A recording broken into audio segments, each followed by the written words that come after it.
What's up, IndyCar fans? David Land here, and we are taking a look at a 2016 Verizon IndyCar Series diecast from Greenlight Collectibles. This is Scott Dixon's Target Chevy when they brought back the Bolt for their final season.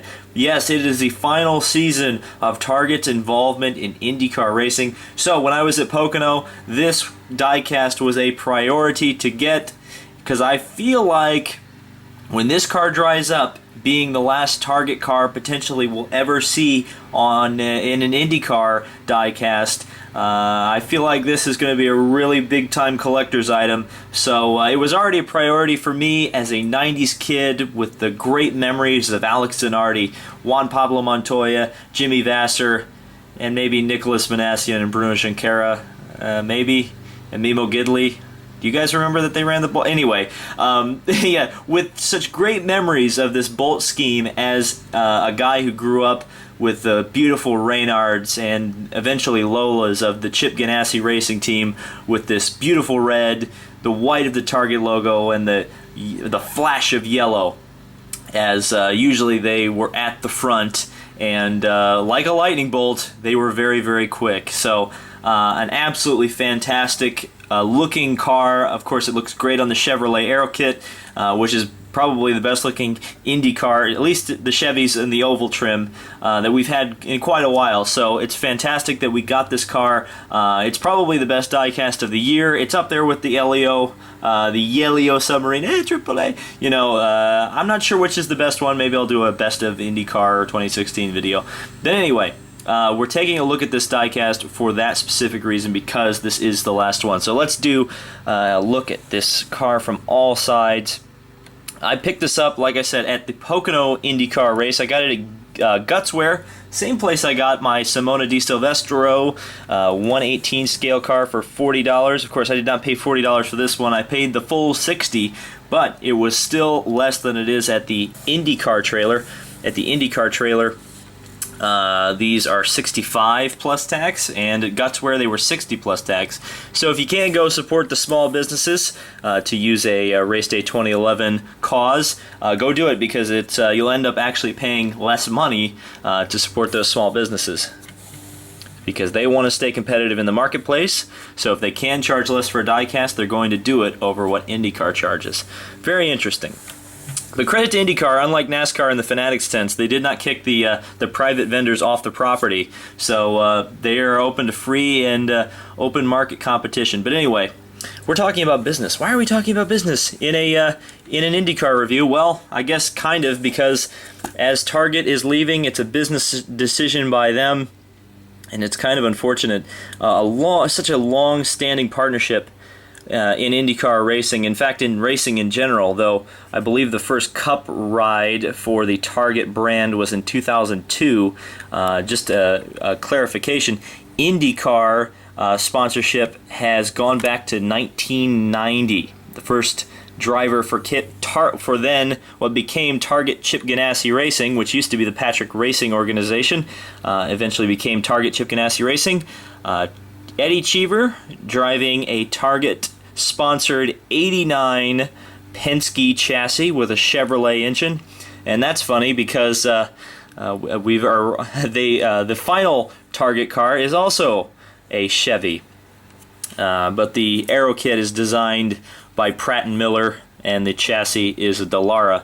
So a very interesting paint scheme, and it's really, really sad to see Target go away. Because, I mean, not only is this scheme beautiful, but look how many sponsors Target is able to attract through their partnerships with their brand partners. Fun fact about how these Target sponsorships work: Target actually does not pay very much money to put this car on the track. I mean, they do. There is a big time sponsorship commitment, but it's not as much as you'd think there is, because every one of these little sponsors you see, the reason they're on the car in addition to Target is because they pay Target for the right to be on the car, and to do that they get better shelf space. Like a Glad trash bag will be front and center, whereas a Hefty will be further down, because they help with Target Chip Ganassi Racing. That works the same way for the sponsors on the NASCARs. So if you see a big prominent sponsor on a race car that has a supermarket associated with it, that's why they've paid for shelf space. A little bit of a problem here on the Greenlight. We just got a little bit of a paint chip on the number plate. Not really sure why. It's kind of unfortunate, but oh well. Very, very nice detail though on this car. I mean, Greenlight, they may or may not have known that this was Target's last year, but given the opportunity, they knocked it absolutely out of the park. I think it's an absolutely fantastic scheme. Again, very, very nostalgic for a 90s kid like myself. I mean, just look at these bolts. I mean, maybe you guys aren't as nostalgic. I know some of my viewers are much, much younger than I am. But good gracious, does it make me nostalgic to see this car and have a diecast of it again. It's just fantastic. Hopefully at some point I'll track down some of the older, like Jimmy Vasser or Alex Zanardi diecasts, and I'll have a really nice display with this car up against those cars, just as a contrast. Yay, Viva Vantage! A lot of people will know that car, why that car is important, at least in terms of NASCAR. And then Cartwheel. In fact, this car does not say Target anywhere on it. You know you've got a strong brand when you can just put literally your logo on a car and everybody knows what it is. But fantastic detailing. I just don't want this video to end. I'm sure there's some fans out there, some IndyCar fans out there, that also don't want this video to end because it's just such a beautiful looking piece, such a beautiful car. Man, this is probably one of my favorite diecasts of the year, period.